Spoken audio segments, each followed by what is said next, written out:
Your Excellency, President Vasiliou, Honorable Ministers, Dr. Kadis and Mr. Georgiadis, Your Excellencies, Ambassadors, Honorable Government Spokesman, Mr. Prodromou, Honorable Ministers, Kyprianou, Markouli and Bamboridis, Permanent Secretaries of the Ministry of Agriculture, Rural Development and Environment, of the Ministry of Transport, Communication and Works, of the Ministry of Finance, and of the Ministry of Defense. Dear members of the Cyprus Institute, Board of Trustees, and Trustees Emeriti, distinguished guests, dear friends, it is our great pleasure to welcome you today to the Cyprus Institute's 2019 Hubert Curien Memorial Lecture. This year, we have the great honor to welcome the world-renowned economist, leader in sustainable development, and senior UN advisor, Professor Jeffrey Sachs. I would like to call to the podium Professor Dan Olofriska, Chair of our Board of Trustees, for a brief welcome.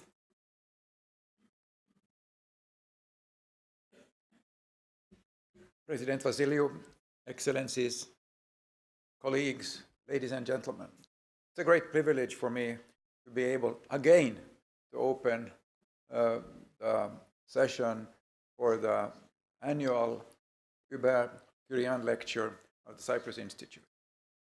Many of you will remember his name, if not him, as a great scientist and statesman who played an enormous role in establishing institutes and international collaborations all over the world. We have had a tradition with these Curien lectures to have a set of truly outstanding speakers, which have all left us with something to think about after their presentations. I trust that we are continuing this tradition today, and in fact, it augurs well since we will start with Aristotle. Welcome. Thank you.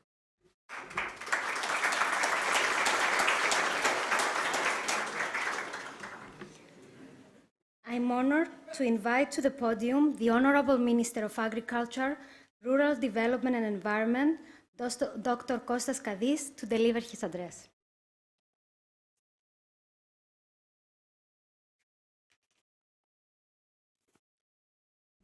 President Vasiliou, Excellencies, distinguished guests, ladies and gentlemen, it is with great honor and pleasure that I welcome, on behalf of the Government of the Republic of Cyprus, the world-renowned Professor of Economics and a world leader in sustainable development, Jeffrey Sachs, Director of the Center for Sustainable Development at Columbia University, and Director of the United Nations Sustainable Development Solutions Network. Professor Sachs' lecture is of interest to all modern societies, which aim to balance economic growth and advancing the welfare of their citizens with the protection of the environment. Climate change, desertification, water pollution and scarcity, and loss of biological diversity are the main environmental problems we are facing today. The world has come to realize that measures and actions towards sustainable development and environmental conservation are imperative. Our guide is the 2030 Agenda for Sustainable Development, adopted by all United Nations member states in 2015. At its core are the 17 Sustainable Development Goals, which should be implemented by all countries, developed and developing, based on solidarity, mutual accountability, and shared responsibility, so that no one is left behind. Cyprus supports and is committed to the new global partnership, addressing all three dimensions of sustainable development. We are pleased that many of the targets are met at the 100% level, particularly particularly in the framework of Sustainable Development Goal 3, regarding good health and well-being. These include the supply of excellent quality drinking water to the public, despite the water challenges we face, the provision of free and easily accessible education to everyone without discrimination, and combating human trafficking by expanding the role and competences of the Police Anti-Trafficking Bureau. We are also witnessing an upward trend in the use of renewable sources of energy, and significant steps are taken for enhancing regional cooperation for the protection of the Mediterranean Sea against pollution. Ladies and gentlemen, one of the 17 Sustainable Development Goals is the need for urgent action to combat climate change and its impacts, which is particularly important for Cyprus. We are optimistic that by developing and implementing the policies and measures that have already been decided, we will achieve the long-term objective set in the Paris Agreement of maintaining global warming at levels well below 2 degrees Celsius and pursuing efforts to limit the temperature increase even further to 1.5 degrees Celsius. Cyprus is located in the Eastern Mediterranean and Middle East, which is highly vulnerable to climate change and classified as one of the global hotspots.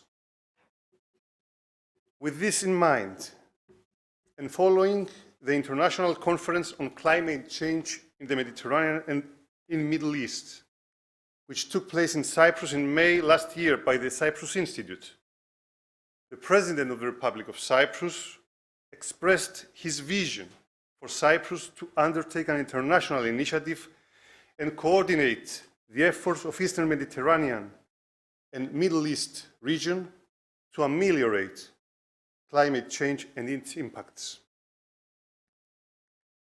The idea is that a regional action plan will be developed for recording and mitigating climate change in sectors such as the environment, agriculture, tourism, and health. This initiative will be supported by cross-disciplinary ongoing research and will develop an inclusive dialogue forum, a platform where national and regional stakeholders can discuss science-based practical solutions to challenges related to climate change. Actually, this initiative will be the contribution of our region to Paris Agreement. At this point, I would like to take the opportunity to thank the host of this event, Cyprus Institute, an international science and technology organization which scientifically supports our government's initiative and its important work that strengthens the research community of Cyprus, helps to transform its economy to a knowledge-based economy, and creates a research hub for the Eastern Mediterranean region.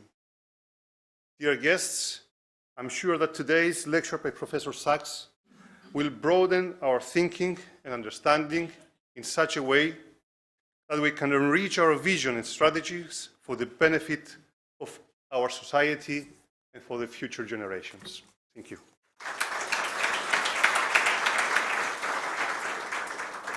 Thank you, Mr. Kadis. I would like now to invite to the podium Professor Kostas Papanikolas, President of the Cyprus Institute, to introduce this evening's speaker. Professor Papanikolas.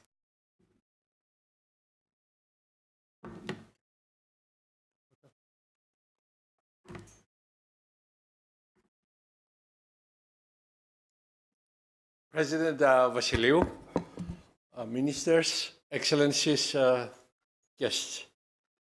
On behalf of the Cyprus Institute, and in addition to the welcome by the chair of our board, I would like to thank you for joining us today to the 12th Hubert Curien Memorial Lecture. It is a great honor and a pleasure to welcome back to the Cyprus Institute Professor Geoffrey Sachs, a world-renowned academic, professor of economics, leader in sustainable development, to deliver this year's lecture. Professor Sachs' lecture today is in memory of the late Professor Curien, whom you see on the screen, a founding trustee of the Cyprus Research and Educational Foundation and the Cyprus Institute, the first and founding chair of its board. Professor Hubert Curien is regarded as one of the most influential scientists and decisive policymakers of the 20th century. He served as CNRS, the largest research organization in Europe, head of the physical sciences, and later as Director General. During the presidency of François Mitterrand, and under the premiership, actually, of the Laurent Fabius, who was with us recently, he served as Minister of Research and Technology. And recognizing the outstanding job he did, following the left-wing government of Mitterrand, the governments of Rocard and Cresson, right-wing, kept him as Minister of Research for France, showing the wide acceptance that very few people enjoyed in Europe. Professor Curien's dedication and passion to science led him to a number of leading positions of great importance at the European level. Founding President of the European Science Foundation, founding President of the European Space Agency, President of the Academia Europea, President of the CERN Council, on and on and on. We take pride that the Cyprus Institute is yet another research organization that benefited greatly from Professor Curien's openness, generosity, and commitment to people and sciences. His contribution to the Institute's planning and realization was pivotal and profound. You will see him here, it's hidden, you'll see the next one, in a meeting in 2002 with President Clearidis, the first meeting to discuss with the government of Cyprus the founding of the Cyprus Institute. He chaired and participated in the planning of the Institute in the years 2000 and 2002, and he chaired the convocation of international scholars that validated and endorsed the concept, planning, and launching of what became the Cyprus Institute. This picture, which I think has become an icon, actually Professor Harold Varmos, who was here last week, told me that several people claim to have been there, even though they are not there. Why? You see here, first of all, Professor Curien standing there, next to our speaker today, so that's why I'm welcoming him back for a collaboration for 20 years now, and Professor Jose Mariano Cago of Portugal, who passed away, also the first speaker of the Hubert Curien series. You also see Professor Crutzen, Professor Varms, Nobel laureates, President Vassiliou, of course, on and on. He participated, as I said, in the launching of the Institute, and in this picture, you see him at the Presidential Palace with the initial board of the Institute after meeting President Papadopoulos to discuss the launching and financing of the Institute. Here you see him with President Papadopoulos, President Vassiliou discussing this. This happened in January 2005. Unfortunately, 3 weeks later, went back to Paris, and his untimely loss was only 3 weeks later after this meeting. As far as I know, this was his last major engagement at an institution. And therefore, shortly thereafter, we instituted this lecture series. It was then when we turned to his successor at the Academy of Sciences as president of the Science Academy of France, to Professor Edouard Brezen, to assume the role, the chairmanship of the board, and Professor Brezen, who is with us today, was a dear and close friend of Hubert Curien. The board has established this lecture series, and as already Professor Riska commented, I think has become the gold standard of what the public lectures series is. Nobel Prize winners, policymakers of the first magnitude, academics of impeccable credentials. The last lecture, if you may remember, was last year given by Professor Yanis Podočnik, the former commissioner and member of our board, who will be joining us actually in a couple of days for the board meeting. Building on this tradition, we are delighted to host this evening Professor Sachs. Geoffrey Sachs, as already stated, is a professor of Columbia University, director of the Center of Sustainable Development, director of the US SDN Network for Sustainable Development, advisor to Secretary General, currently of Antonio Guterres. Is considered widely to be one of the world's leading experts on economic development, global macroeconomics, and fight against poverty. In 2015, he was awarded the Blue Planet Prize, the leading global prize for environmental leadership. According to the New York Times, Professor Sachs is, quote, probably the most important economist in the world. That's New York Times. And the world's best known economist, according to the Time magazine. Recently, The Economist magazine ranked Professor Sachs among the world's 3 most influential living economists of the past decade. It is a great privilege for the Cyprus Institute to have the support and collaboration of Professor Sachs for 20 years now. In 2000, I met for the first time Professor Sachs at Harvard. He was professor at Harvard at the time, along with George Konstantinidis of University of Chicago, Richard Hubert, who will be here also in 2 days, and also Theo Panagiotou, who I believe is with us today, who at that time he was working with Professor Sachs at Harvard. The reason was to plan the Cyprus Institute, and in particular a research center on economic development and economic policy connected to science and technology. Very timely then, even more timely now. So we are today delighted that Professor Sachs has renewed his engagement with the Cyprus Institute, and he has agreed to become a member of our board, joining a fantastic rostrum of world, regional, and local personalities of incomparable quality. Following the Cyprus Institute's International Conference on Climate Impacts of last May, as already mentioned by Minister Kadis, in which Professor Sachs played a leading role, and his suggestion for a regional initiative, our commitment to contribute has led us to engage Professor Sachs in climate research and policy development, and you'll hear many academic and research actions that will be announced in the coming months. In close collaboration with him, but especially with the Ministry of Agriculture, Environment, the Ministry of Foreign Affairs, the Ministry of Energy, and especially the Presidency, we have intensified our efforts and research activities for the implementation of the Cyprus Climate Initiative, which was recently announced by His Excellency, the President of the Republic.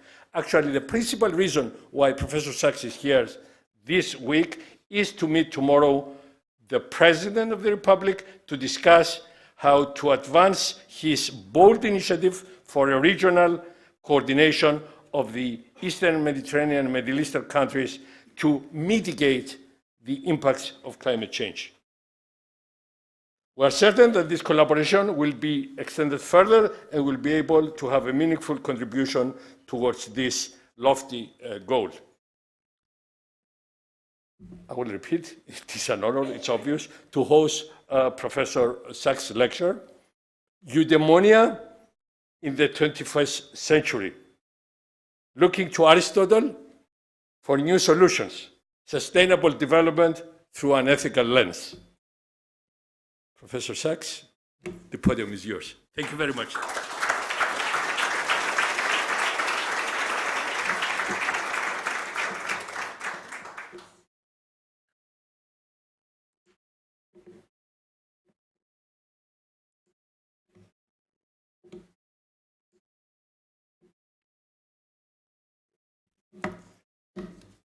President Vassiliou and members of the board, distinguished ministers of the government, and dear Kostas and dear Theo here, and so many friends. It's a profound honor and great pleasure for me to be here this evening, and I'm very grateful to have the chance to deliver a lecture in honor and memory of Hubert Curien. This is a great honor and a great treat as well. I was also delighted to see, Kostas, that we haven't aged a day in 17 years. So that was very happy news indeed.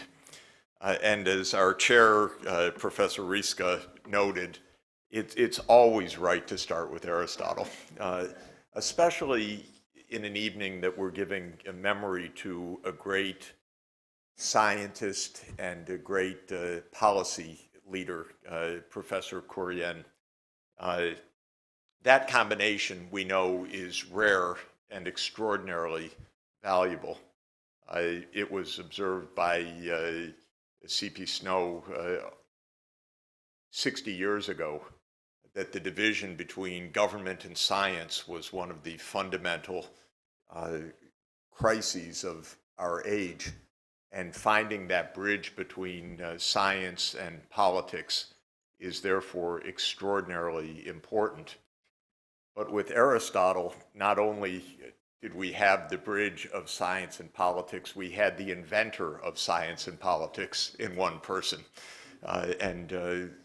One can't help but always feeling starstruck, in awe, and in profound debt with Aristotle's wisdom.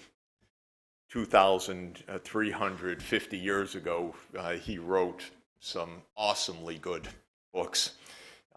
In fact, I'll be speaking about two of them, the ethics, the Nicomachean ethics, and the politics.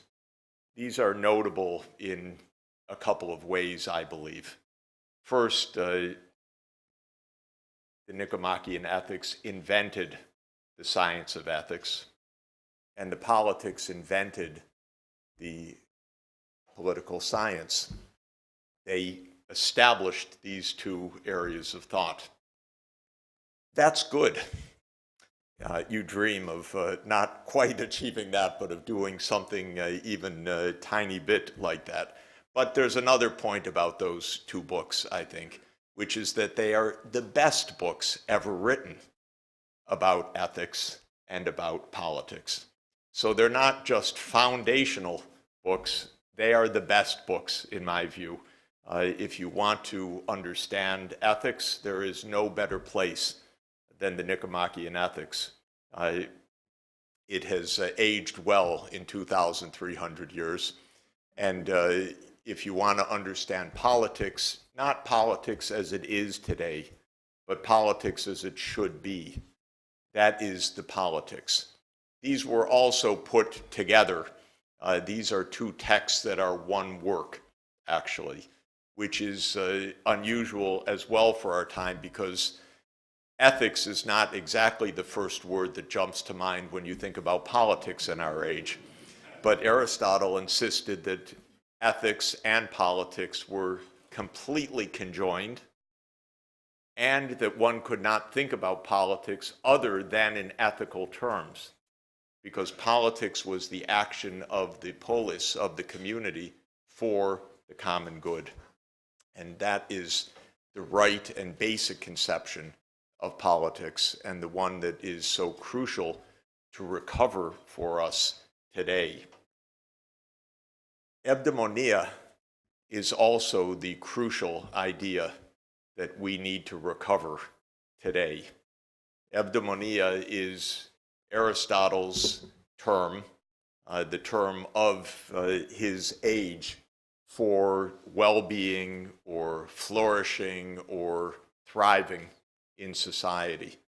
And it was self-evident to Aristotle, though it is not self-evident to us today, that both politics and ethics are about eudaimonia, that they are about thriving. What should the foundation of a society be other than the thriving of its citizens?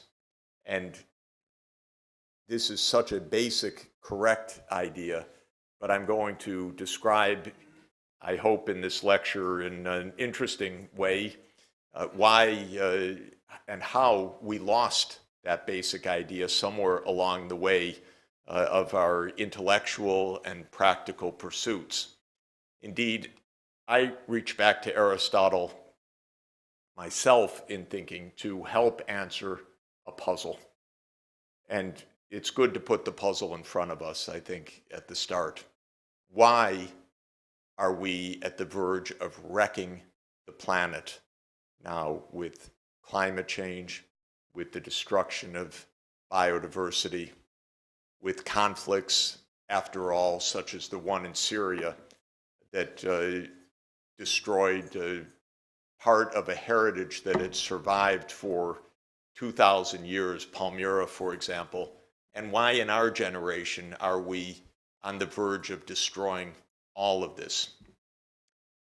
It evidently isn't because of our lack of knowledge, our lack of technical skills, our lack of scientific understanding, what Aristotle called episteme, for the scientific lasting knowledge, or what he called techne, for the technical know-how.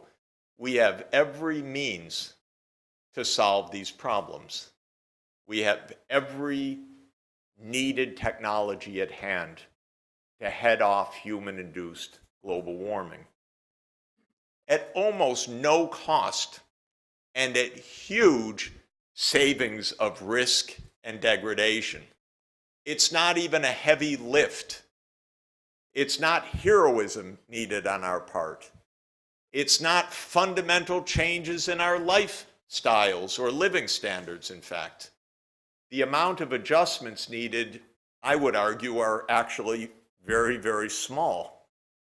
And I'll say some words about that later.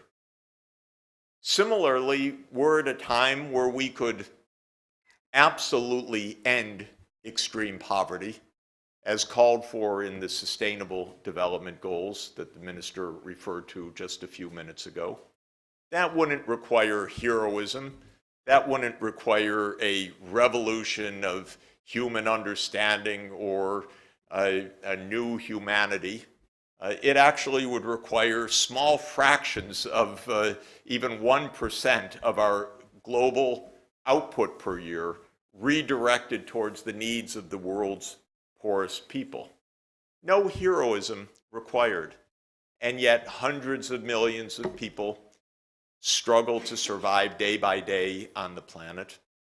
Millions of children die every year because they are in households that are too poor to keep them alive, because their water isn't safe, because the food wasn't refrigerated, because the mosquito bite contained Plasmodium falciparum, because there was no health service nearby. None of that requires massive resources. It's all rather straightforward, actually. None of it requires a revolution in management, administration, logistics, delivery, any of that. And yet, it doesn't happen. So for me, this is my professional puzzle. Why, in a world of all the knowledge, all the technology, all the capacity, all the wealth, in a world where Mr. Bezos woke up this morning with $140 billion in his bank account, and Bill Gates with $96 billion in his bank account? Do we have millions of kids dying of poverty? Do we have the fate of the planet at stake? Do we have the fate of this region, the very cradle of civilization, the cradle of all Western knowledge, tradition, and culture, one of the gorgeous, most beautiful places on the whole planet, at risk, really at dire risk, when we could actually do something about it?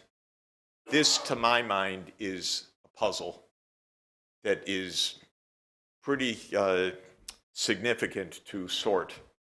And it is the reason that I am looking to Aristotle. Please, Aristotle, some answers.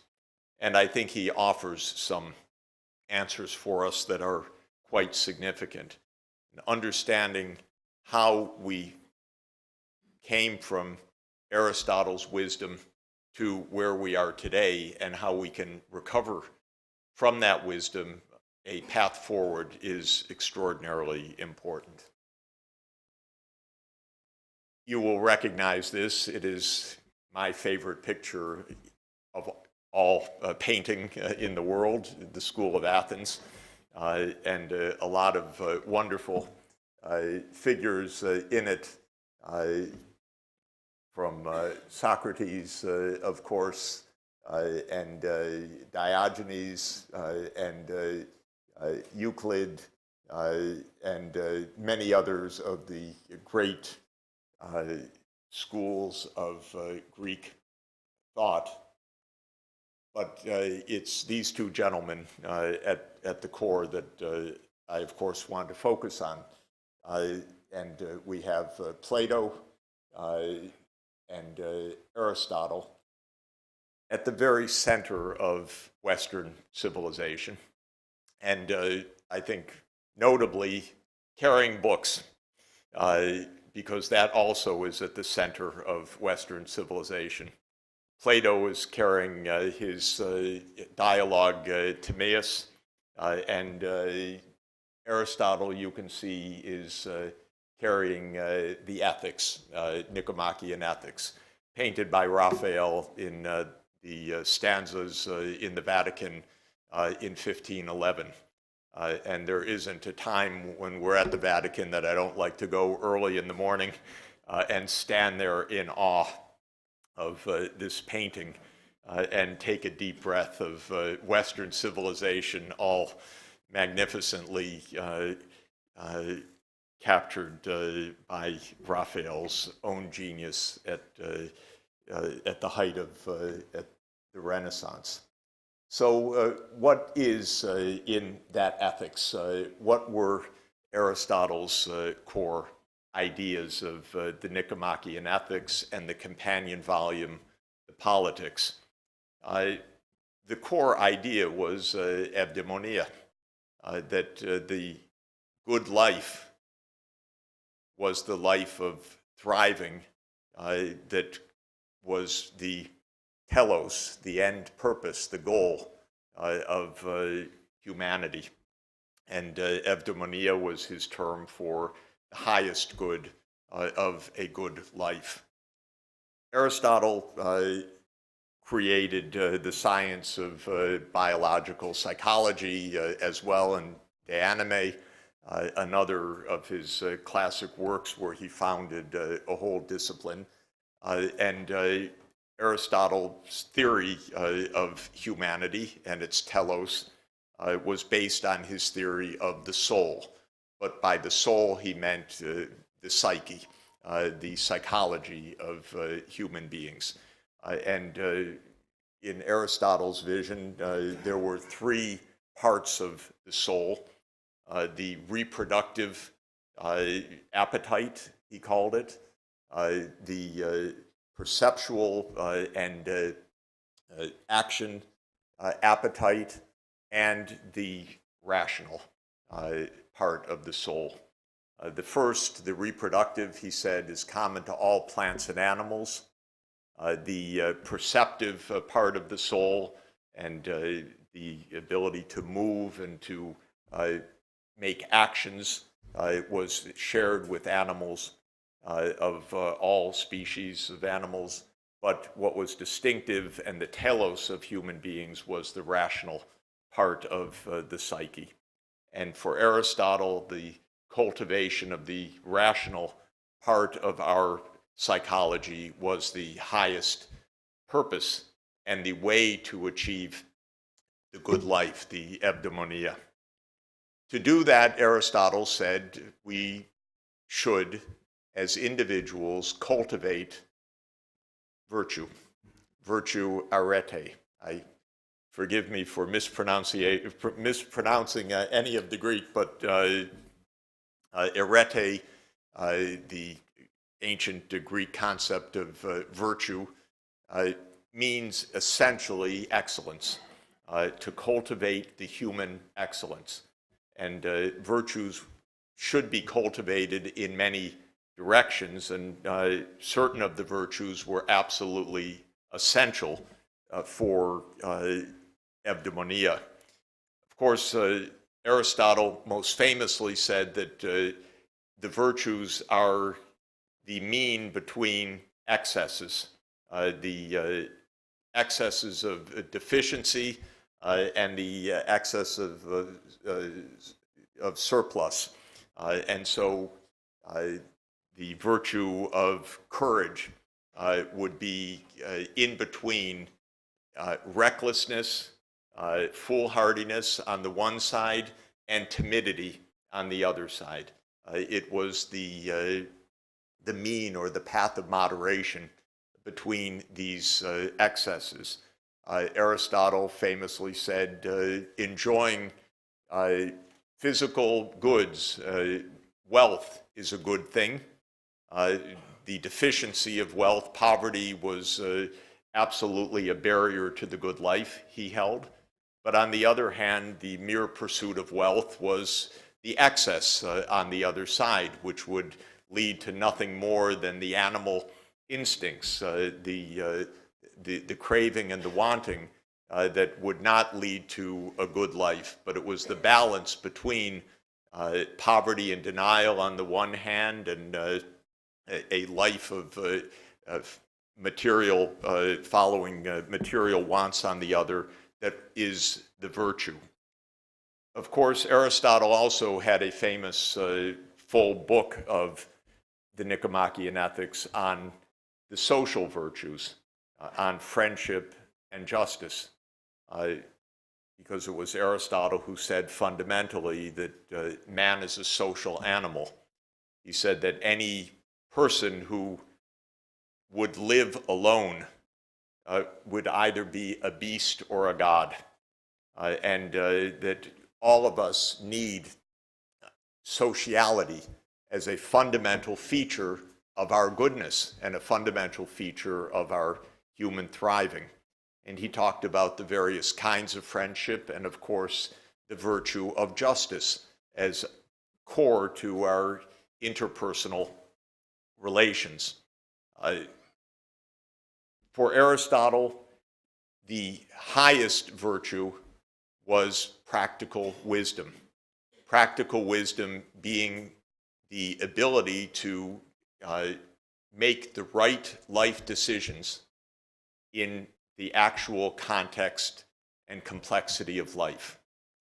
He said, I have to say to the young people here, you cannot have practical wisdom, phronesis, until you're old and gray. So phronesis is a matter of judgment coming from experience. And as the old saying in English in the United States has put it, good judgment comes from experience, and experience comes from bad judgment. So this is something that is built over time. But phronesis is that virtue of practical wisdom. Aristotle was the first to say there can be no pure artificial intelligence taxonomy of all right things to do. Life is complex. There can be no precision rules that apply in all contexts, but wisdom is being contextual. And that is the ultimate of the virtues. And then he asked the question, what is the best life possible? And at the end of the Nicomachean ethics, he considered three kinds of lives. The practical life of aiming for wealth or fame, and he said, not so much. This is not really going to lead to eudaimonia. A second kind of life is the life of politics, and he considered that a very noble calling, because for politics, remember, is the action on behalf of the community. It's the action for the polis. It is aiming for the common good, so it's a matter of life in action for the common good. But he said the highest calling, the best life, he said, was evidently being a philosopher at the academy or the lyceum.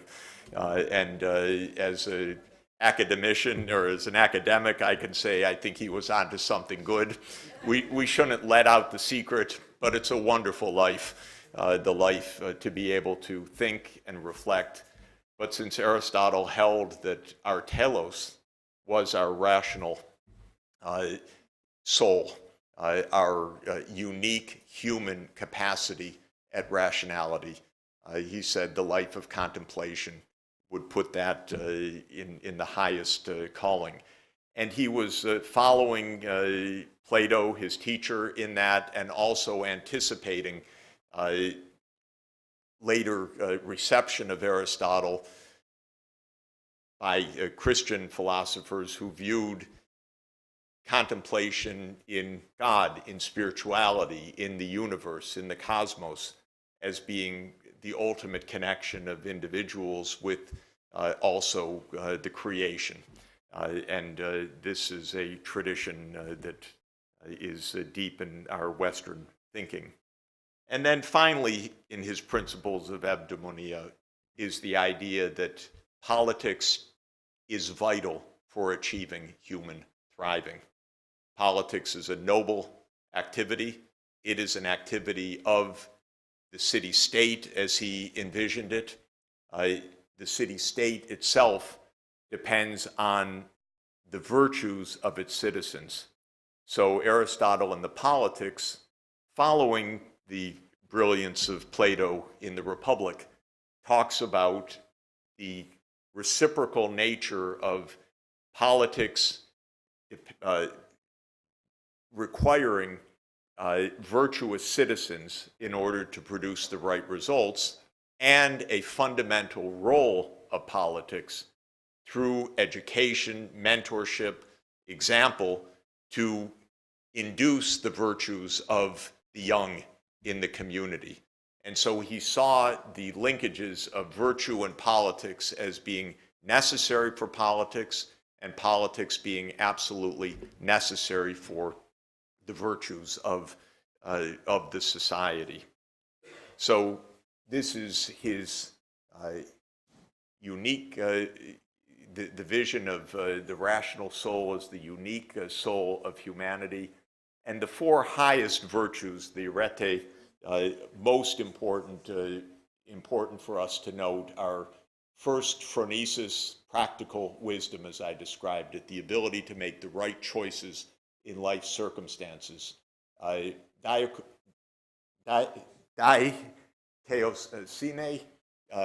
which is the virtue of justice. It's the interpersonal relations, doing right by others, being able to have true friends, and cultivating honest relations with others. Sophrosine is the virtue of temperance, of moderation. And Aristotle talked about a particular type of person, the enkrate. An enkrate is someone who has some self-control. who has continence is one translation, who can hold himself together and behave decently. The akrates is someone without that self-control. And the fourth of the great virtues was the courage to defend one's propositions and one's self. That is the middle way between timidity and recklessness, as I pointed it out. Well, this remains our problem today. Twitter definitely caters to the akrates. And politics is not necessarily the politics of phronesis or the politics of self-control. And this really poses one of our greatest challenges. The ultimate wisdom of phronesis is the sophron, the individual who embodies the deep values. And I think in our time, maybe we could say Nelson Mandela was the sophron of our age, who through the hard life experience developed a capacity for wisdom and for peace that was perhaps unrivaled in its capacity to inspire in our time. Now, this was 2,300 years ago, but Aristotle, thank God, did not disappear. And one of the great syncretic moments of Western civilization was the reception of Aristotle by Jewish and Christian traditions early on, by Philo in Alexandria, who was deeply steeped in both Jewish and Greek learning at the beginning of the Common Era, writing in the year roughly 40 AD. In Jesus' own teachings, though he was not trained in Greek philosophy, but definitely in many of the church doctors and church scholars who took Aristotle as Plato and Aristotle, but especially by the Middle Ages through Thomas Aquinas, took Aristotle as the fundamental guide for virtuous behavior on earth. And I would say that what the Judeo-Christian Greek synthesis offered in the thinking that I just described first was a deeper idea of justice. One of Aristotle's shortcomings was his rather high tolerance of inequality in society. He was not especially astute about SDG 5, gender equality. Women had their place in the household, but not in the polis as citizens. Slaves were seen as perhaps a natural feature, that some people were born naturally to be slaves, that they could not achieve the highest calling. And I think especially the Christian tradition universalized the values of justice in a very profound way. Second is the notion following the ideas of justice, of the works of mercy as a core idea of Christian philosophy following the Beatitudes of Jesus, which is, of course, that there is inherently a preferential option for the poor. We should be solving the problems of poverty. We should be addressing our attention to the poorest of the poor. And the third feature, very much building on Aristotle's vision of rational human beings, was the idea of choice, free will. Augustine's Temptations and Confessions. And there the idea of the souls in conflict with each other, which was an idea of Plato and Aristotle, that the passions and the rational souls were in conflict, and that the passions needed to be tamed by the rational soul, became core to the idea of the religious virtues developed by Augustine and Aquinas, looking back to Aristotle explicitly. And by the high Middle Ages, Aristotelian ideas linked to Christian justice and mercy ideas were the dominant philosophy of medieval Europe. And this is a famous picture in Amsterdam of the 7 works of mercy: feeding the poor, helping the hungry, clothing those without clothing, and so forth, teaching didactically what justice would mean in society. But my argument is that this great tradition of human rationality at the core, justice as a virtue at the top of our purpose and telos, of the community being at the center of human thriving, was in a way displaced in the last 500 years in our thinking and certainly in our practice.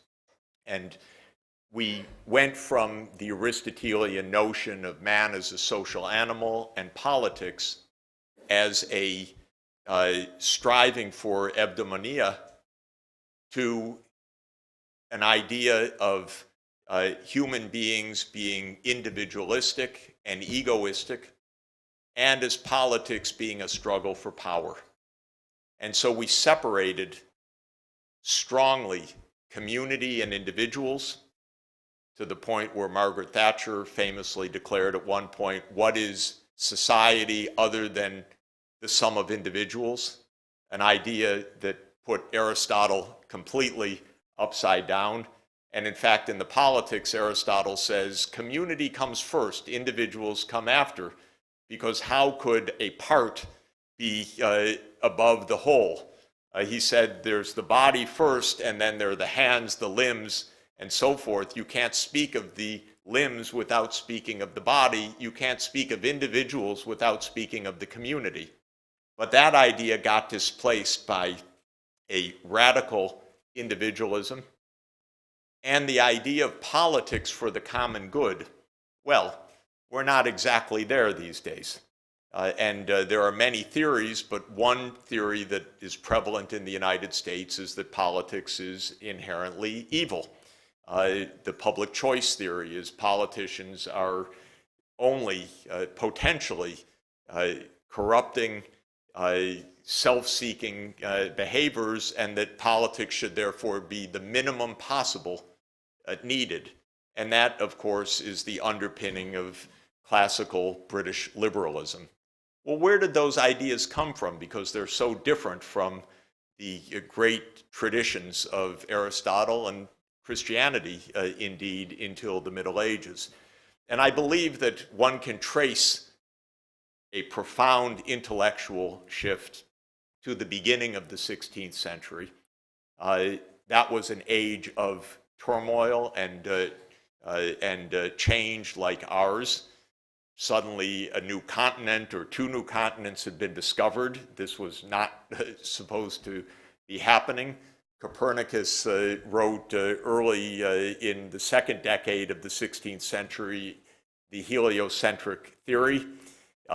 Gutenberg had invented a printing press that allowed for the dissemination of all these dangerous new ideas, and the world was in ferment as a result of this.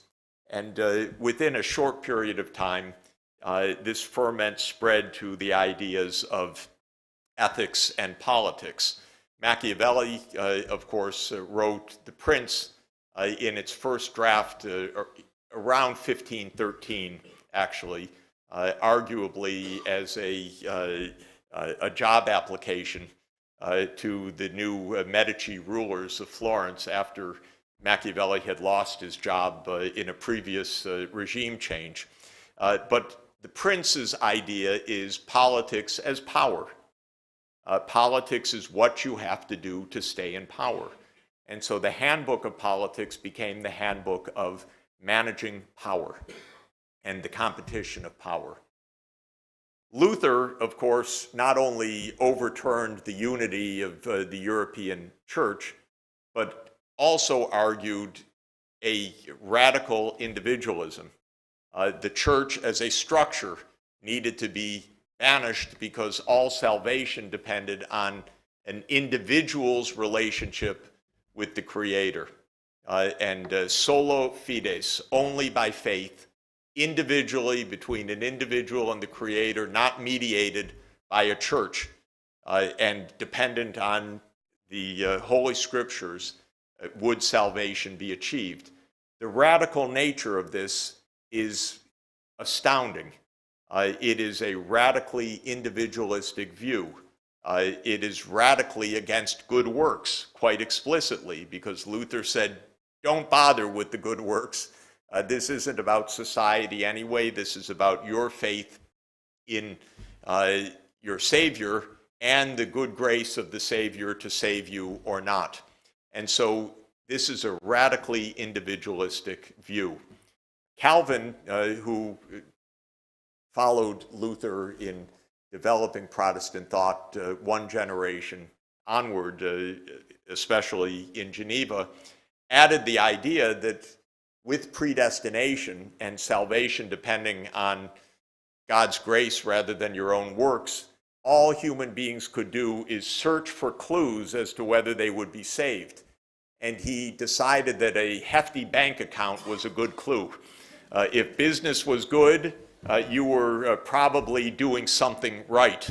And therefore, the seeking of individual wealth was probably the sign that you needed of God's favor and that you were one of those who were saved. This idea, of course, was taken up by Max Weber as in his claim that Calvinism was the essential spirit of the new capitalism that emerged in the 16th century. It's fascinating how this Protestant strand completely changes the Aristotelian understanding and our understanding of politics and ethics. Probably the most influential philosopher in British history is Thomas Hobbes. Thomas Hobbes wrote the Leviathan, his magnum opus, in the middle of the 17th century, in the middle of the English Civil Wars.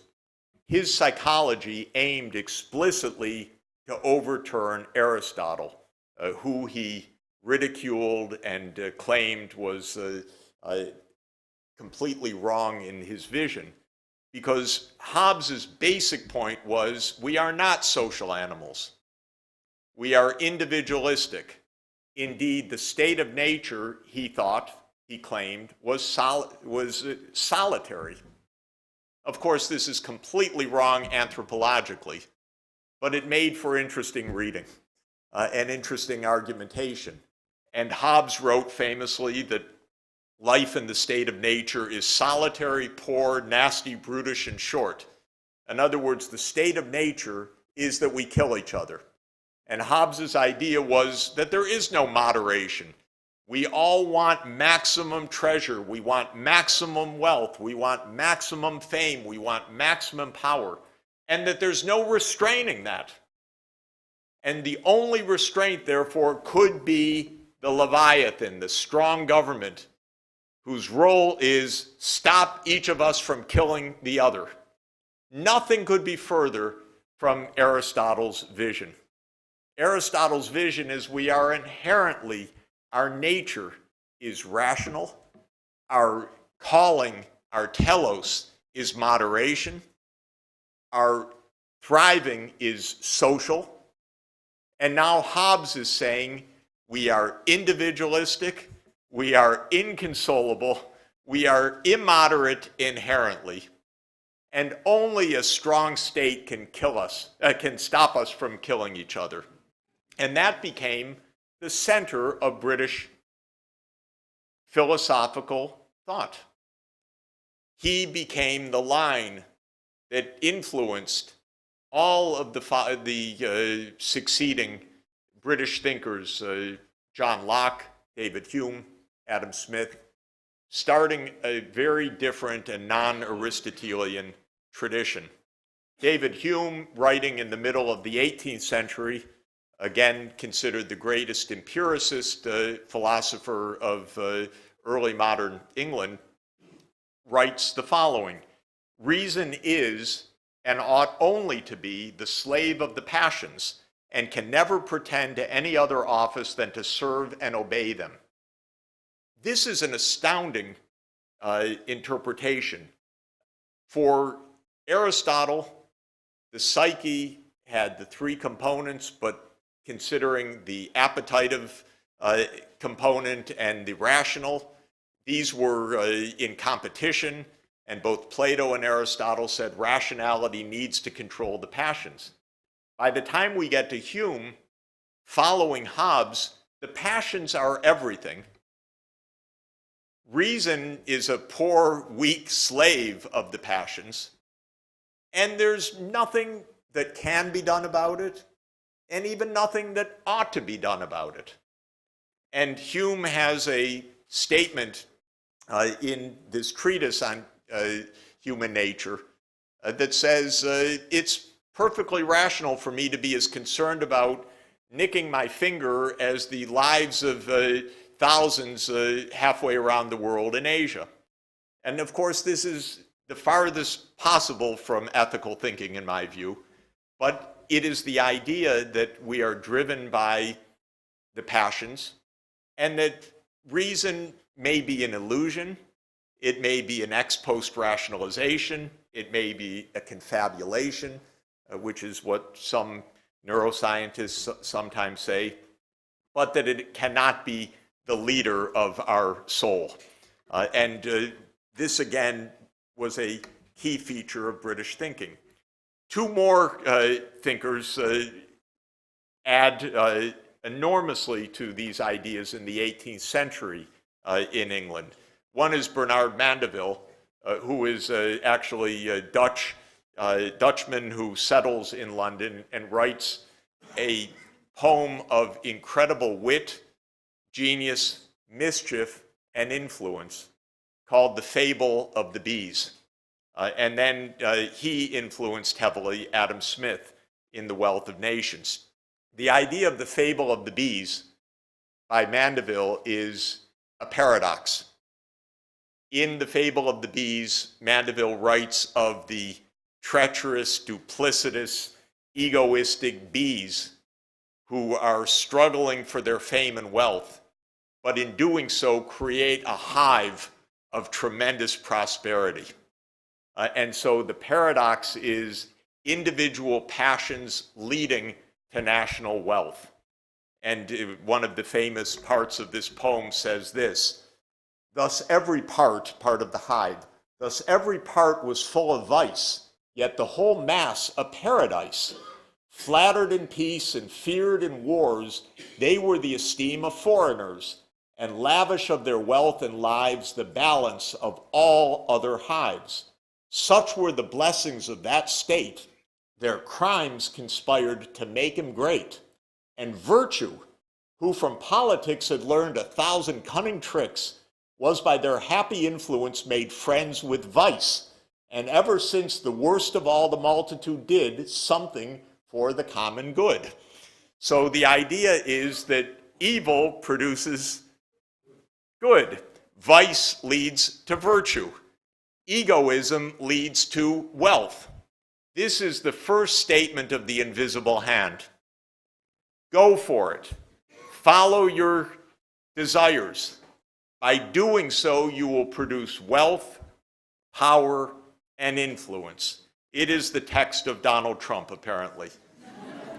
And Adam Smith famously wrote in 1776 in what is and must be acknowledged an absolutely brilliant and formative text to explain the division of labor and international trade, followed Mandeville by saying, it is not from the benevolence of the butcher, the brewer, or the baker that we expect our dinner, but from their regard to their own self-interest.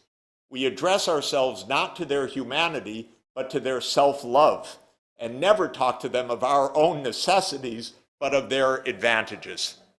In other words, the invisible hand, we pursue what we need, what we want, others pursue what they want, but we end up with the dinner on the table as a result of self-interest on all sides, led by what Smith famously called the invisible hand of the free market to the desired outcome.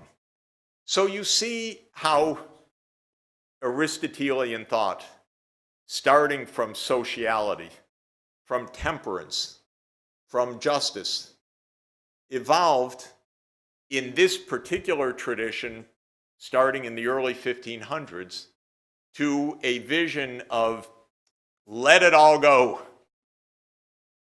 Greed, arrogance, seeking power, seeking fame. This is okay, because in the end, this will lead to the social good. None of this would have been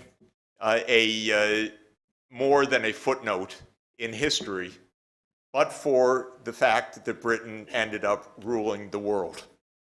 And so this became, and not only ruling the world, but bequeathing these ideas to the United States, which became the next leader of the world after Britain. It's fair to say that these ideas have been the dominant ideas of the world for the last 200 years. Britain, without question, added important, magnificent contributions to the world, but not these, in my opinion. The contributions were more those of Francis Bacon and Isaac Newton and James Watt, an absolute brilliance for science and for engineering, and for the idea of using techne, episteme and techne, to improve the human condition. Bacon, writing in the early 1600s, wrote one of the most remarkable texts, almost inventing the modern scientific method, though he himself was neither a scientist nor a practitioner. But he said through experimentation, we can improve knowledge, and through knowledge improve the human condition. That is a wonderful idea. And Isaac Newton opened the universe for us. James Watt invented the steam engine, which created the modern age of fossil fuel-based development. And without question, that is what made Britain rule the world for the 19th century and enabled, through further science and development, the United States to lead the world economy since 1950. But it's also the case that the ideas that underpin the social organization gave vent to every kind of excess imaginable, because the capitalist era was an era of conquest. It was not an era of liberalism. It's an era of excess. It's an era where you can have vast wealth in the hands of a few and millions dying of poverty at the same time, and hardly even note this as a paradox. It's just the way things work, I'm typically told. What is my problem with it? Why is that at all odd? It's only odd if you view humanity as community, and if you view excess not as excellence, but as acretic behavior, of a danger to society. Well, to continue on very quickly, and I can't be too quick anymore because I'm talking too much, two more gentlemen that I'd like to introduce. Of course, Zygmunt on the left, and his double nephew on the right, Edward Bernays. Sigmund Freud argued, though not in the most scientific manner, that unconscious actions, the passions, guided a huge part of human behavior. So in this, I would say he sided with David Hume, that we are consumed by passions, and that what we regard as our rationality is often an illusion. the gentleman on the right, who was his nephew twice over by Freud's wife and Freud's sister, Edward Bernays, is considered to be the founder of public relations. And he is the founder of modern advertising. The idea that you can use the unconscious to sell the goods. And his first famous campaign was this one. If you want to sell the cigarettes, get beautiful women to smoke cigarettes. And this campaign in the 1920s not only induced generations of women to become smokers, but probably much more induced generations of men to become smokers so that they could smoke with the women in the advertisements. But Bernays' idea was that advertising and public relations, by spurring all of those appetitive parts of our psyche which drive our behaviors, would sell the goods.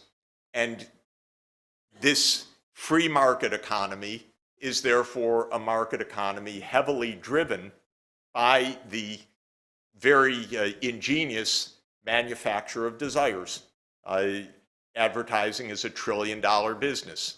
The tech giants are basically selling highly sophisticated targeted advertising, which they know from our private lives.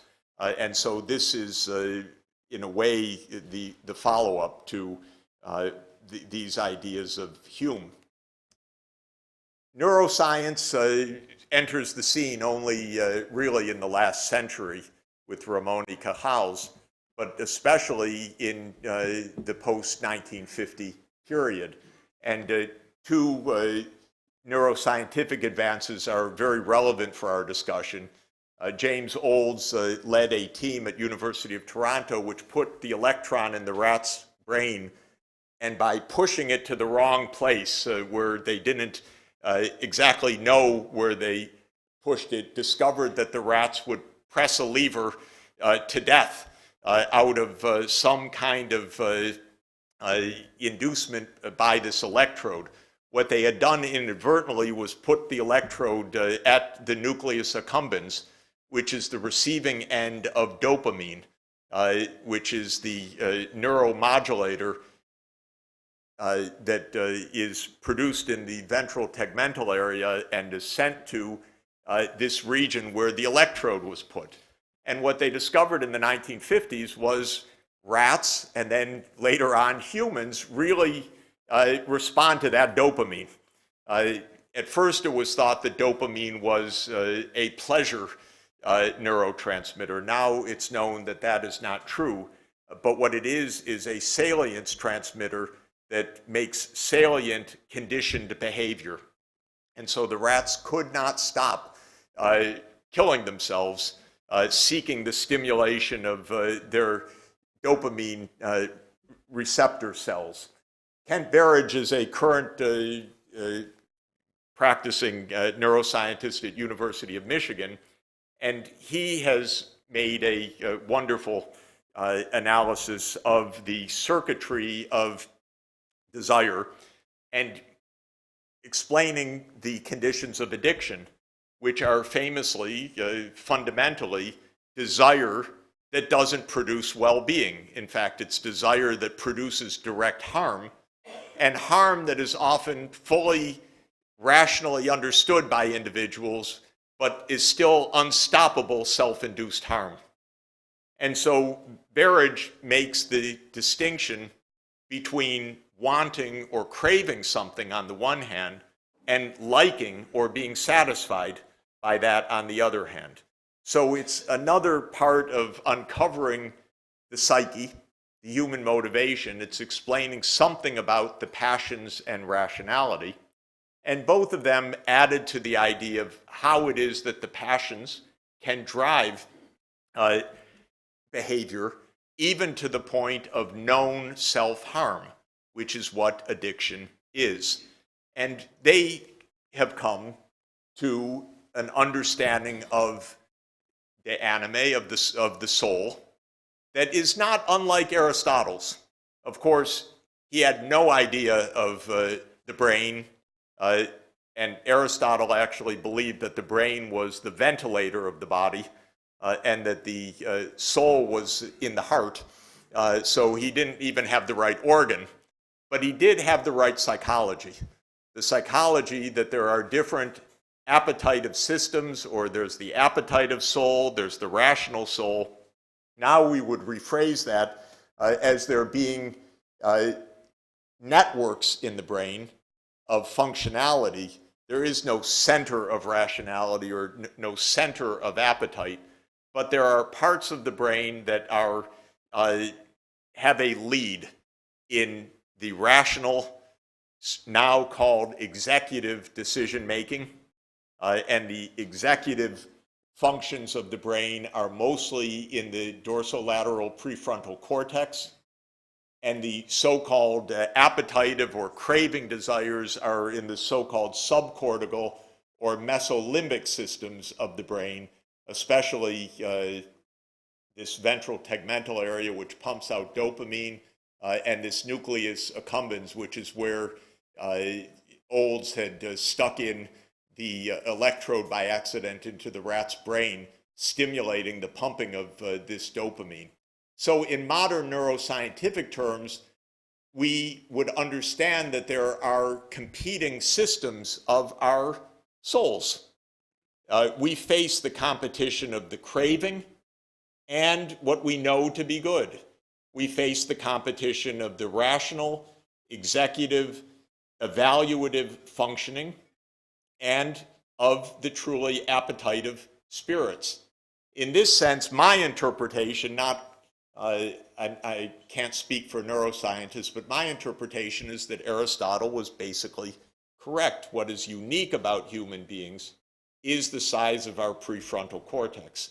That is where our rational capacities lie. When the PFC is damaged, then we are subject to massive disorders of repetition, of compulsion, of impulse response, impulse failures, of addictions.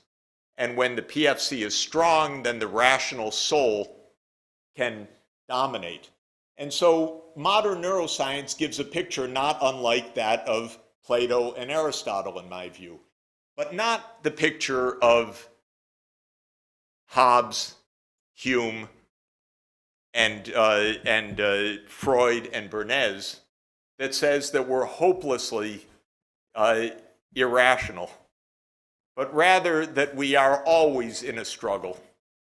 And what Aristotle said is to stay on the right course, follow the path of moderation, or as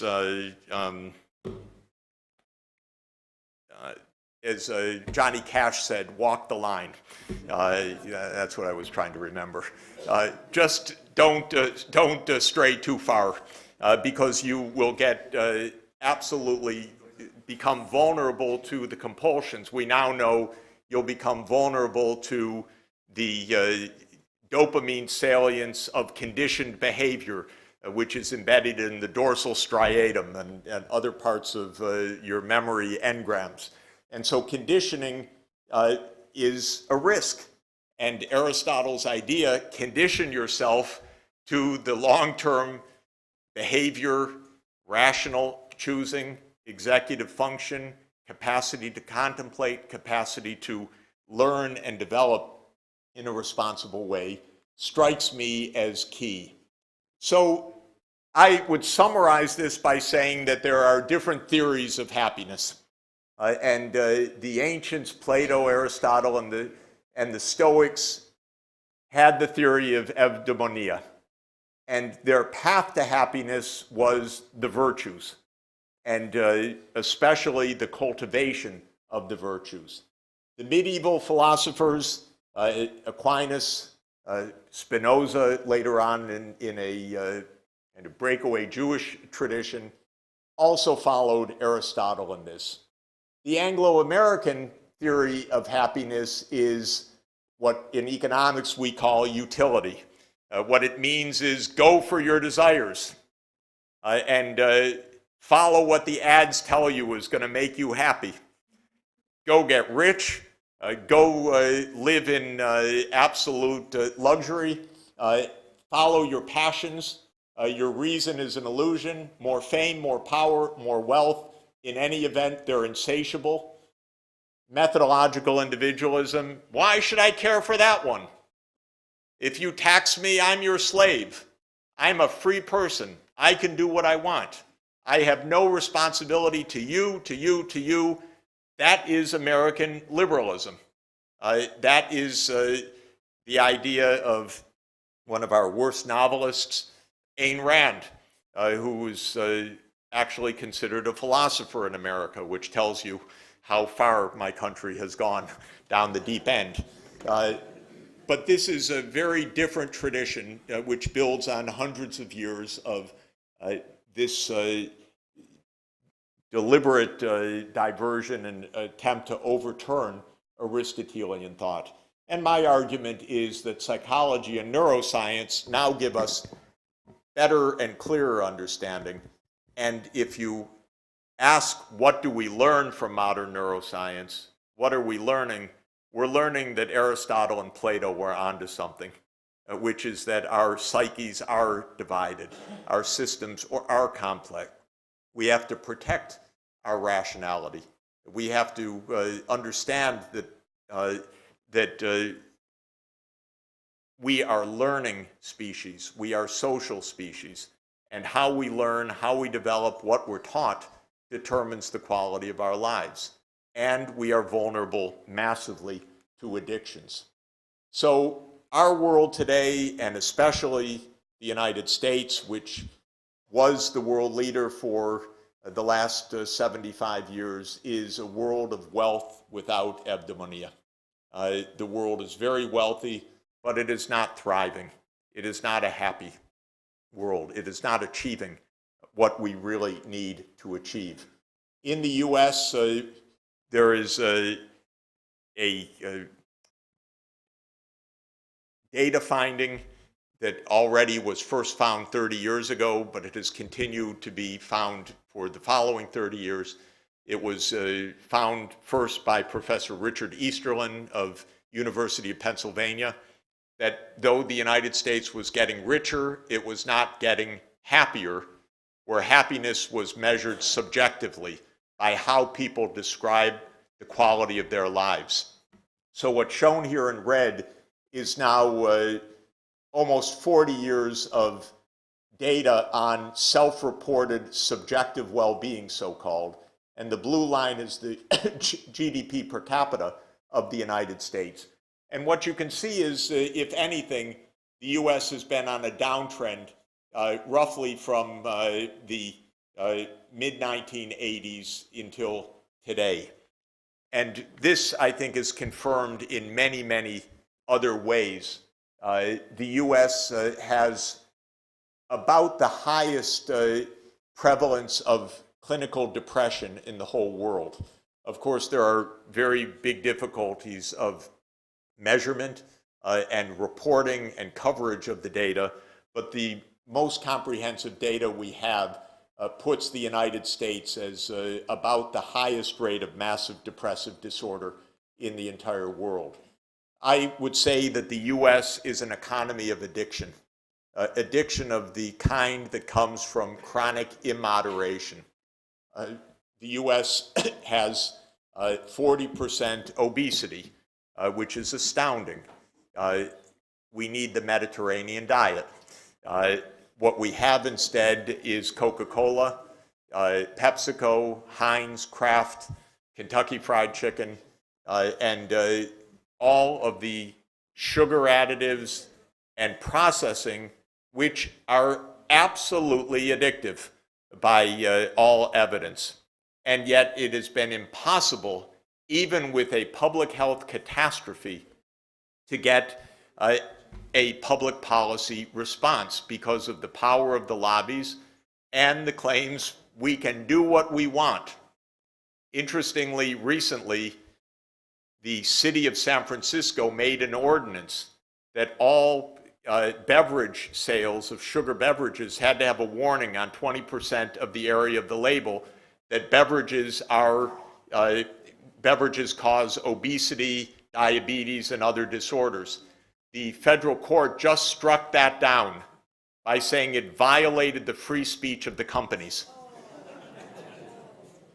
So this is America, where free speech of the companies dominates an epidemic, now 40% of the population, with 70% of adult Americans overweight or obese, with the body mass index of 25 or higher.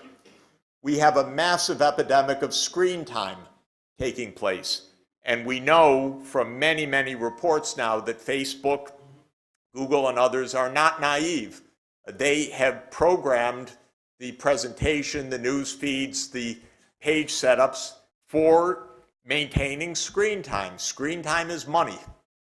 Screen time is advertising. Screen time is higher sales of data.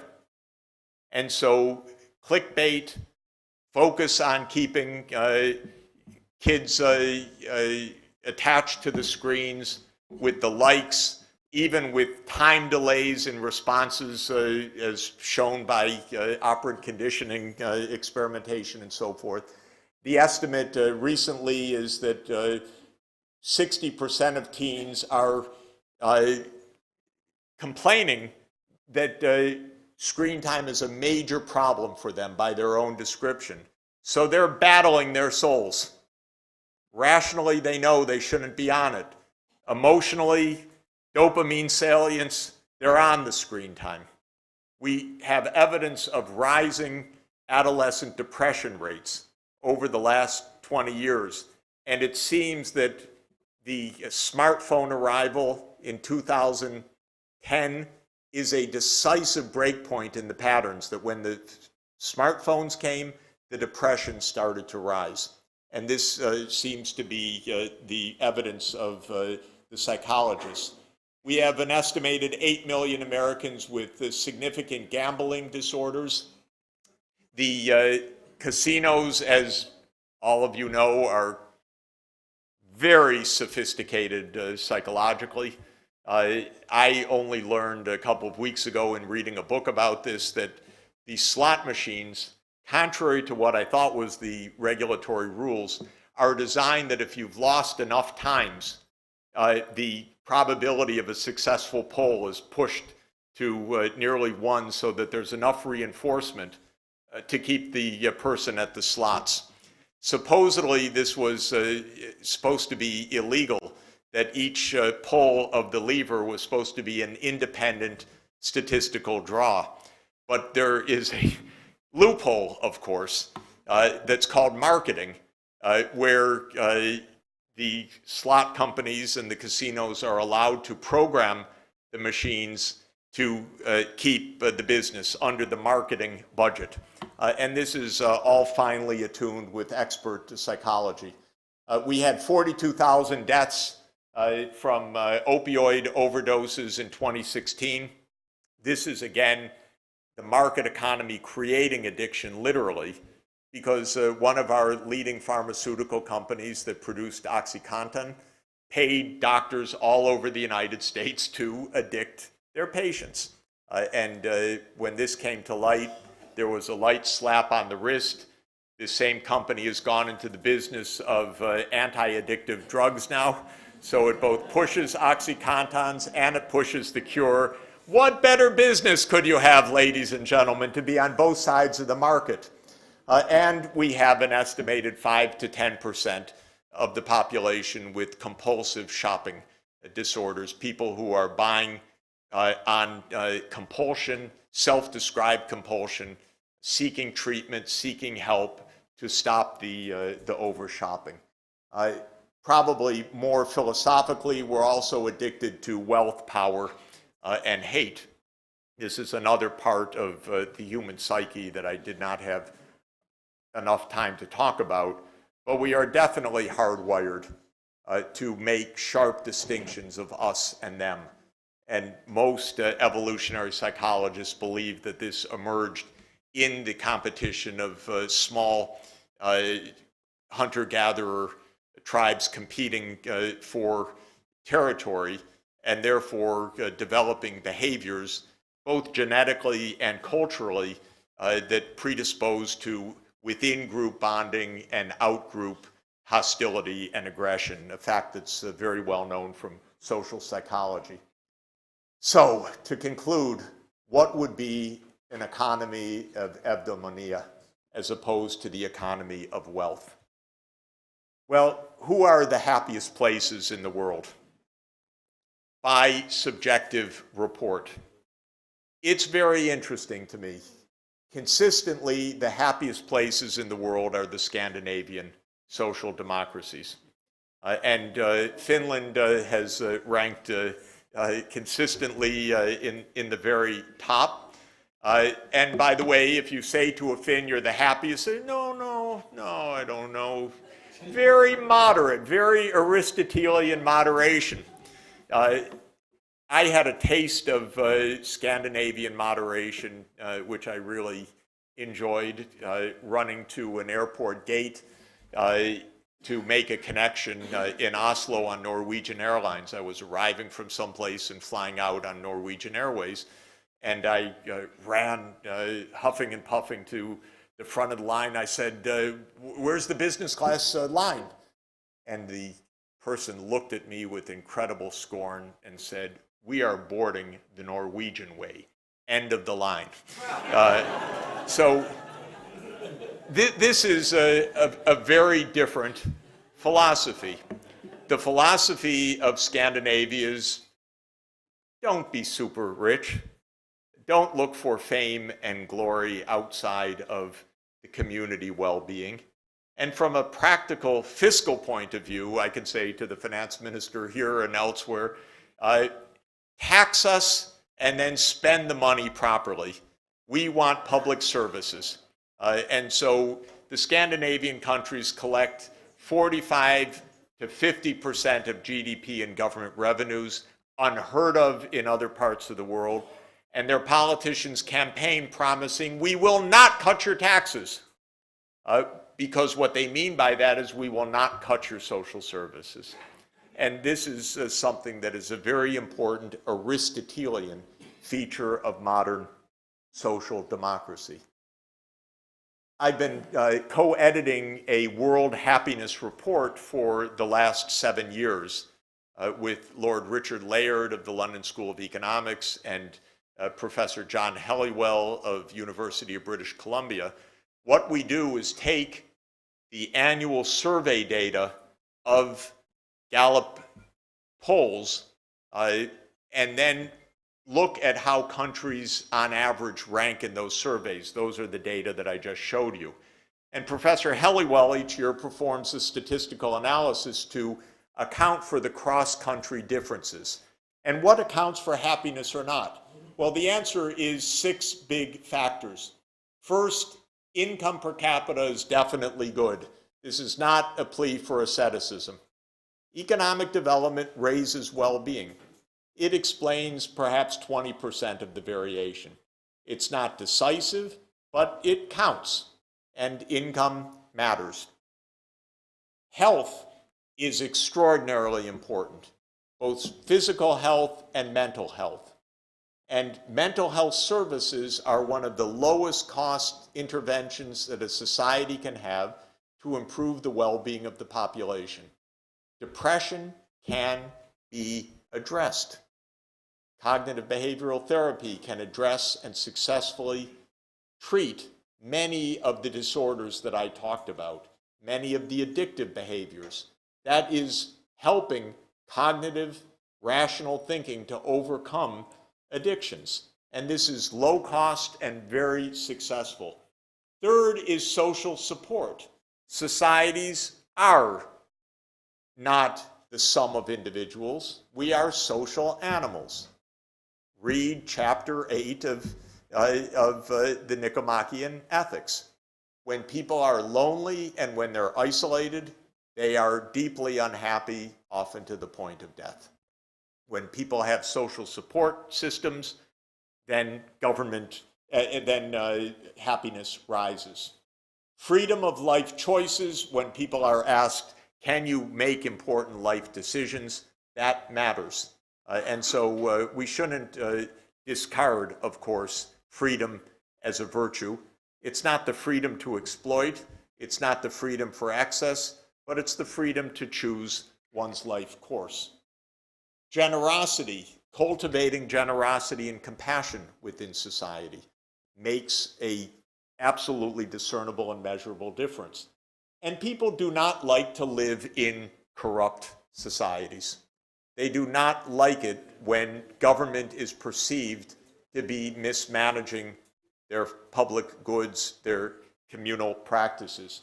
So these factors account for a very significant amount of the cross-country variation. They help to give us a model of what eudaimonia can mean and what governments can do to promote it. Finally, let me say what I think is practical for us in this. First, the basic idea of Aristotle was not only the importance of virtue, but the cultivation of virtues. That people, we're developing towards our telos, towards our purpose. Children are in development. We have to have children, help our children, our own children and our society's children to have thriving lives. And the more evidence we have, the more we know that the early childhood development is essential. This is during the brain development. And if there's a high stress period of early brain development with the glucocorticoids, you upset the entire brain wiring, diminish efference from the prefrontal cortex to the subcortical regions, significant neurological long-term consequences of early stress and certainly of early disease burden, nutritional deficiencies, and the like. It shouldn't be a heavy lift that we need to treat the children well. But it is not the case. Children all over the world are growing up in poverty, in extreme stress, and in extreme deprivation. And this would be the easiest starting point for us. Childhood education should be also about the virtues. And there are now more and more demonstrations of helping children to learn compassion, to learn sociality, to learn moderation, are things that can be taught and not only help the children in their sociality, but also help the children academically as well. So this is not trade-offs, but this is training in eudaimonia, which is Aristotle's key idea in chapters 9 and 10 of the Nicomachean Ethics. The state is responsible for cultivating the virtues of the children through education. Then I would point to the polis and the oikoumene. We need to think beyond the polis. It's not a bad place to start, but we need to think about the whole world, the oikoumene. We need to think about us as being global citizens, not only citizens of our own country. And all of the nationalism of recent years, the America First, is this simply the worst, most venomous, stupid, mean-spirited idea conceivable. Nobody is first. We are all in this together, and we're all extraordinarily vulnerable together these days. Justice. I won't try pronouncing it again. The Kaiozine, SDG 1, end extreme poverty. I can tell you in a quick note, this is well under 1% of world output. Could bring an end to extreme deprivation. Could enable every child to be in school, could enable every person on the planet to have access to basic primary health services, to have access to modern energy services, meaning electricity and clean cooking fuels. This is not costly. It doesn't happen for hundreds of millions of people because our capacity for neglect is absolutely stunning. Our capacity for disdain is stunning. Our unwillingness to contribute even 1% of our output to help the poor is absolutely stunning. Again, Aristotle and the Eudaimonia, I think, is crucial. Oikologia,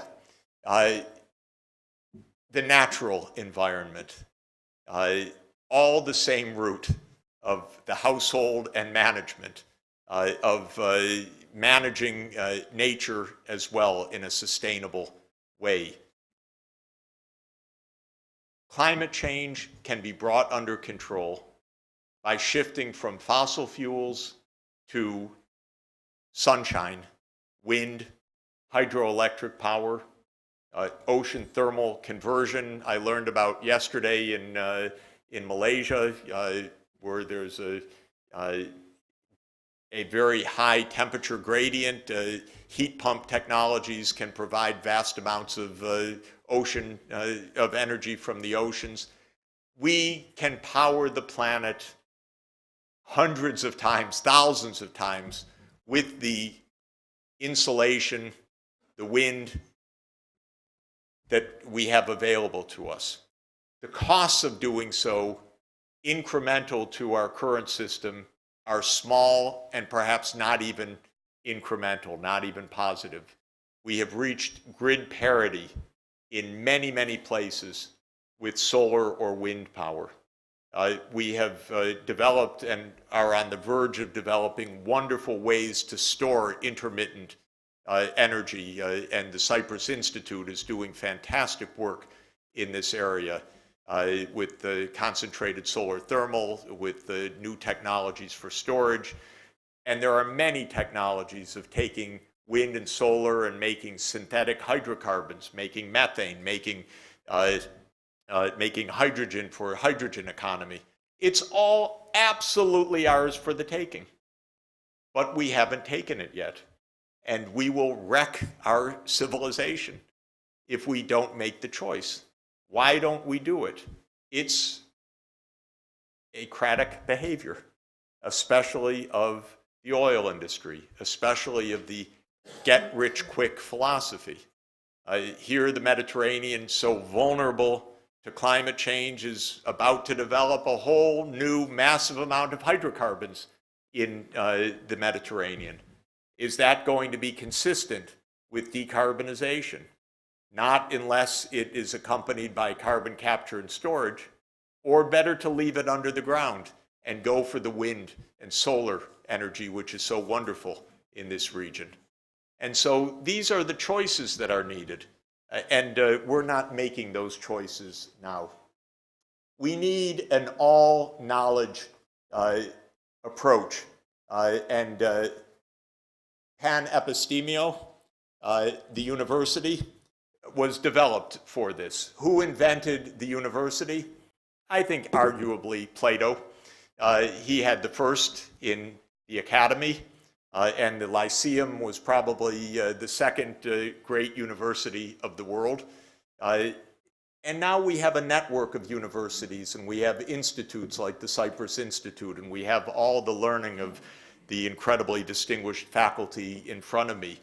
The knowledge is there, the holism, the ability to bring this knowledge to bear in a practical way is there, and we need the idea of the university not only as an organization, as an institution, but as pan-epistemic, as bringing all knowledge together in an effective manner to address these problems. And finally, of course, we need philosophia. I so much philosophia, I married Sophia, actually Sonia. That's her name. So I'm a big believer in philosophia. But what I think Aristotle actually told a secret that the academics sometimes don't tell, how pleasant is the life of the mind and contemplation.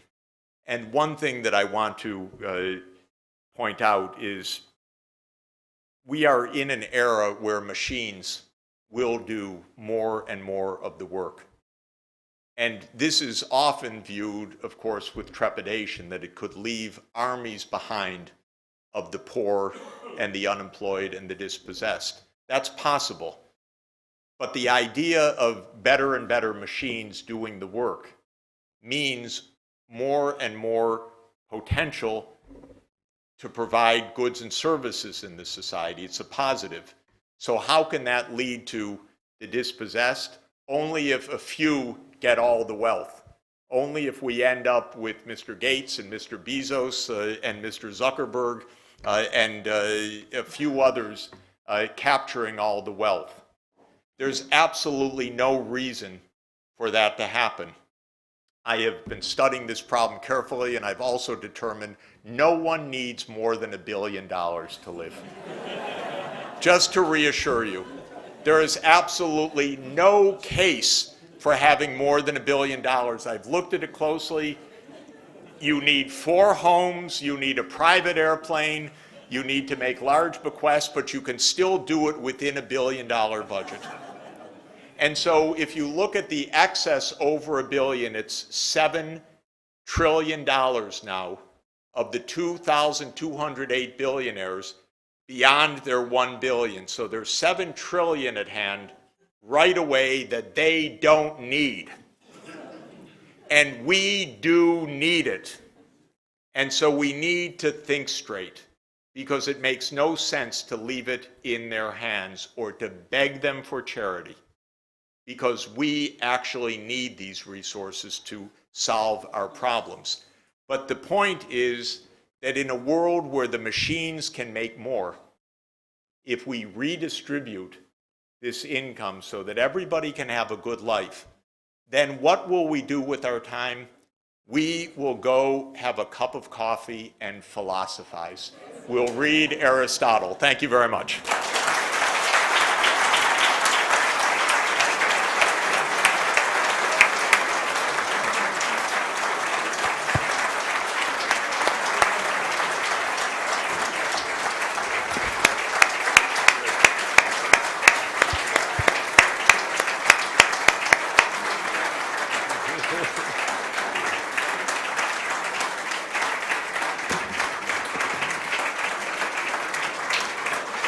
Well, standing ovation, yes, but unfortunately there is not an encore tonight.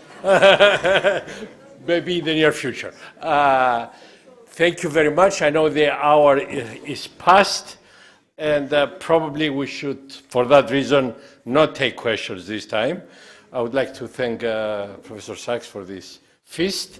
And yes, we need an encore sometime soon. Absolutely. Thank you.